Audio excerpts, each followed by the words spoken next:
हर हर महादेव। आप सभी साथियों को सोमवती अमावस्या की ढेर सारी शुभकामनाओं के साथ मेरी प्यार भरी राधे राधे। आज दोस्तों इस पोस्ट में जानेंगे सोमवती अमावस्या के दिन पितरों के निमित्त किए जाने वाले 3 दान के बारे में और साथ ही जानेंगे अमावस्या की रात में पितरों के लिए जलाने वाले दीपक के बारे में। जब किसी भी माह की अमावस्या सोमवार के दिन पड़ती है तो उसे सोमवती अमावस्या कहते हैं। इस बार भाद्रपद माह की अमावस्या सोमवती अमावस्या है जो कि 2 सितंबर को है। सोमवती अमावस्या की तिथि 2 सितंबर को सुबह 5:21 से शुरू होगी जो 3 सितंबर को सुबह 7:24 तक है। सोमवती अमावस्या के दिन गंगा जैसी पवित्र नदियों में स्नान करने के बाद दान करने का विधान है।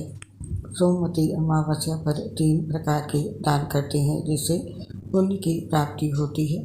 तो ज्योतिषाचार्य जिसे जानते हैं कि सोमवती अमावस्या पर कौन से 3 दान करते हैं और उससे क्या लाभ होते हैं।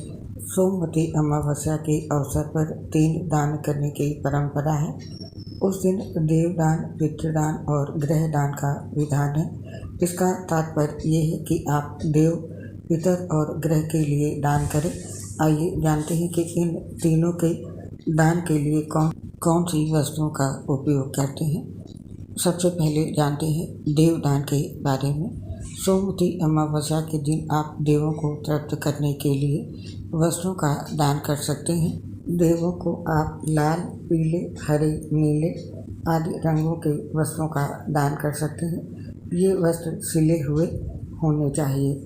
और अब जानते हैं पितृदान के बारे में। सोमवती अमावस्या को आप अपने पितरों को तृप्त करने के लिए दान करते हैं। उस दिन आपको अन्न का दान करना चाहिए। अन्न का दान पितरों को तृप्त करता है। आप जो भी खाना बनाएं उनमें से कुछ हिस्सा गाय, कौवा, कुत्ता आदि को खिलाएं। इनके माध्यम से ये अन्न उनको प्राप्त होते हैं। और अब जानते हैं इस दिन के तीसरे दान के बारे में। तीसरा दान है ग्रहदान। सोमवती अमावस्या का दिन सोम यानी चंद्र देव से संबंधित है। ऐसे में आपको चंद्रमा से जुड़ी वस्तुओं का दान करना चाहिए। उस दिन चांदी, सफ़ेद वस्त्र, दही, खीर, मिश्री, अक्षत, चावल, मोती आदि का दान कर सकते हैं। तो ये थे 3 दान सोमवती अमावस्या के दिन करने वाले। और अब जानते हैं ये दान हमें क्यों करना चाहिए। अन्न वस्त्र दान से पितर, देव और ऋषि तृप्त होते हैं। ज्योतिषाचार्य जी के अनुसार यदि आप सोमवती अमावस्या को अन्न और वस्त्र का दान एक साथ करते हैं तो इससे पितृ, देव और ऋषि तीनों ही तृप्त होते हैं। वस्त्र देवों को और अन्न पितरों को और ऋषियों को प्राप्त होता है। और अब जानते हैं इस दिन गोदान के दान का क्या महत्व है। आप अपने पितरों को संतुष्ट करने के लिए अमावस्या पर गाय का दान कर सकते हैं।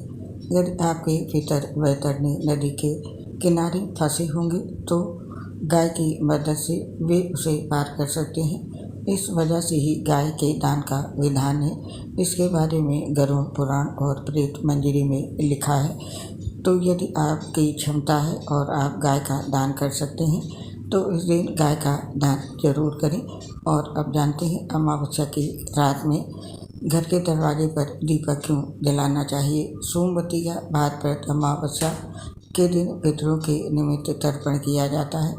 इसके अलावा ज्योतिषाचार्य जी ने बताया कि इस दिन शाम के समय घर के मुख्य द्वार पर दिया जलाने से पितरों की कृपा होती है। तो ऐसे में आइए जानते हैं कि कौन से तेल का दीपक इस दिन घर के मेन द्वार पर जलाना चाहिए। भाद्रपद माह की अमावस्या तिथि पर पितरों को प्रसन्न करने और उनका आशीर्वाद पाने के लिए घर के प्रवेश द्वार पर शाम के समय तिल के तेल का दीपक जरूर जलाएं। मान्यता है कि ऐसा करने से पितृदोष समाप्त हो जाता है और उसके दुष्प्रभाव में भी कमी आने लगती है। अमावस्या पर आप मिट्टी के दीपक में ही दिया जलाएं और इसे मुख्य द्वार पर रख दें। इसके अलावा पितरों के निमित्त लंबी बाती वाला ही दीपक जलाना शुभ होता है, इसीलिए लंबी रुई की बाती वाला ही दीपक जलाएं, इसे शुभ माना जाता है। और इसे प्रवेश द्वार के बाहर की दिशा में रख दें। तिल के साथ दीपक जलाएं और इस दीपक को काले तिल के ऊपर रख दें। खाली ज़मीन पर नहीं रखना चाहिए, क्योंकि इसे अच्छा नहीं माना जाता है, इसलिए दीपक जलाएं और उसे तिल के ऊपर ही रखें। और अब जानते हैं इस दिन पितरों को प्रसन्न करने और पितृदोष से छुटकारा पाने के लिए इस दिन कौन सा काम अवश्य करना चाहिए। सोमवती अमावस्या के दिन सुबह जल्दी उठकर पवित्र नदी में स्नान जरूर करें। अगर आपके आसपास कोई नदी या तालाब नहीं है तो ऐसे में आप घर पर ही पानी में गंगा जल मिलाकर भी स्नान कर सकते हैं। और इसी के साथ सोमवती अमावस्या पर पीपल के पेड़ की पूजा भी जरूर करें। पूजा के दौरान पीपल के पेड़ की 7 परिक्रमा करें और पेड़ के नीचे सरसों के तेल में काले तिल डालकर दीपक जलाएं। साथ ही शुभ फलों की प्राप्ति के लिए आप पितृ चालीसा का पाठ भी कर सकते हैं। इससे पितरों का आशीर्वाद प्राप्त होता है। और इसके साथ ही इस दिन ये कार्य भी अवश्य करें। सोमवती अमावस्या के दिन पितरों की शांति के लिए ब्राह्मणों को भोजन करवाने के बाद अपनी क्षमता अनुसार दान दक्षिणा जरूर देनी चाहिए। और इसी के साथ आप ज़रूरतमंद लोगों में काले तिल, जल, दही, शहद, गाय का दूध, गंगा जल, वस्त्र, अन्न का भी दान कर सकते हैं। पितृदोष निवारण हेतु पिंड दान करते समय मंत्रों का जाप करें और धार्मिक ग्रंथों का पाठ भी अवश्य करें। मंत्र इस प्रकार से है। पितृदोष निवारण मंत्र है ओम पितृ देवताय नमः, ओम पितृ गणाय विग्रहे, जगत धारिणी धीमहि, तन्नो पितरो प्रचोदयात्, ओम सर्व पितृ देवताभ्यो नमः। प्रथम पितृ नारायण नमः, नमो भगवते वासुदेवाय नमः। और ये पितृ गायत्री मंत्र है। देवता भया पितृस्य महा योगिभ्या एव च नमः, स्वाहाय स्वधाय नित्य नमो नमः। सोमवती अमावस्या के दिन ये कार्य जरूर करें। और अब जान लेते हैं सोमवती अमावस्या के दिन पितृदोष और ग्रह दोष मुक्ति के लिए कौन से उपाय करने चाहिए। इनके लिए सोमवती अमावस्या के दिन नदियों में स्नान के बाद काले तिल का दान करने से पितृदोष से मुक्ति मिलती है और पितरों की कृपा बनी रहती है। साथ ही इस अमावस्या के दिन भगवान शिव और माता पार्वती की पूरे विधि विधान से पूजा करनी चाहिए। इससे भगवान शिव और माता पार्वती बेहद प्रसन्न होते हैं और पितृदोष से मुक्ति मिलती है। इसके साथ ही इस अमावस्या को चावल और दूध का दान करने से आर्थिक समस्याओं से मुक्ति मिलती है और नाराज पितृदेव भी प्रसन्न हो जाते हैं। सनातन धर्म में मान्यता है कि सोमवती अमावस्या के दिन पिंडदान करने से पितरों की असंतुष्ट आत्मा को संतुष्टि मिलती है। जिस व्यक्ति को राहु ग्रह ने परेशान कर रखा हो और उनकी कुंडली में राहु दोष है तो इस दोष को दूर करने के लिए सोमवती अमावस्या एक उत्तम दिन है। उस व्यक्ति को दिए में सरसों के तेल और लौंग डालकर पीपल के पेड़ के नीचे दीपक जलाना चाहिए। तो दोस्तों ये थी वो उपाय जिनसे आप ग्रह दोष और पितृदोष से मुक्ति पा सकते हैं।